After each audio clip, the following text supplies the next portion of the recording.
Paghalu-haluin mo lang ang hinog na saging na saba, kamote, buko, at asukal, and sure akong makakagawa ka ng sobrang sarap na merienda na di mo aakalain na pwede pala. Bale dito nga sa gagawin nating masarap na merienda is gagamit lang tayo ng 4 na pirasong small size na kamote. Kahit anong kulay ng kamote is pwedeng-pwede dito, guys. Bale, babalatan lang natin yan, saka gagadgarin. Nako guys, pag nalaman nyo kung anong merienda tong gagawin natin, sigurado kung mapapakain ka ng sunod-sunod dahil sa sarap nito. And pagkatapos ko nga palang gadgarin yung kamote, is dito naman tayo sa saging na saba. Mas okay guys kung hinog na saba yung mabibili ninyo ha, para mas madali natin siyang maimash at madurog. Pero kung medyo matigas yung nabili nyong saging, pwede namang ilaga muna yan bago imash, then saka ihalo dito sa meriendang gagawin natin. Pagkamash nga nitong saging na saba, ilalagay ko na rin dyan itong nag-grate nating kamote, buko strips, at 1 cup ng asukal. Sa asukal guys, pwede naman yan dagdagan or bawasan pa. Depende sa gusto nyo maging tamis nito, syempre. Yung iba kasi gusto ng sobrang tamis. Yung iba naman gusto lang ng konting tamis yung malasahan nila. Kaya tansya-tansyahin nyo na lang yung asukal dito, guys. Yung buko strips naman, bale 1 buko lang yung pinakayod natin dyan. Pero if gusto nyo dagdagan,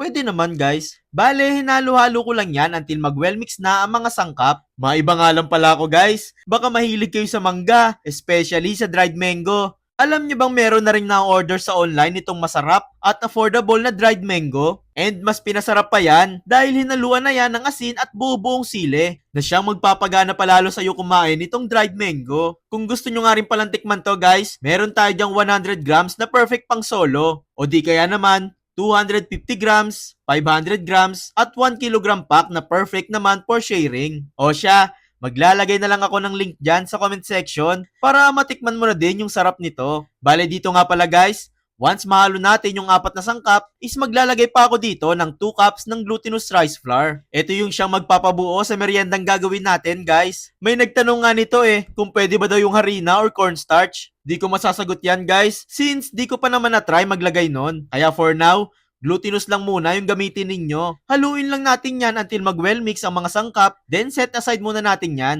After mahalo ng mixture, is dito naman, magdadarang lang tayo sa apoy nitong mga dahon ng saging. Kailangan natin gawin to guys para mas maging matibay at di madaling mapunit yung gagamitin nating dahon. Then after nyan, ready na tayo dyan magbalot-balot. Dito nga is kukuha lang tayo ng 2 kutsara ng mixture, then saka ibalot dito sa dahon ng saging. Yes guys, tama yung nasa isip nyo.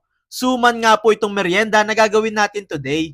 And sure ako magugustuhan mo yung resulta at lasa nito. Balutin lang natin lahat ng gagawing suman until matapos. Then saka natin yan lulutuin sa steamer. Make sure na kumukulo na yung tubig bago ilagay yung suman ha. Lulutuin lang natin yan ng 40 to 50 minutes hanggang maluto ang mga suman. And makalipas nga ang 50 minutes, pwede na natin yang hanguin at palamigin. And there you have it guys! Ready na nating pagsalu-saluhan itong napakasarap na kamote sa basuman with buko strips. Best partner to guys ng kape tuwing almusal o meriendahan. Kaya sure talaga ako mapaparami ka ng kain nito. O siya, heto na yung list ng ingredients na nagamit natin para dito. At subukan mo na din gumawa nito.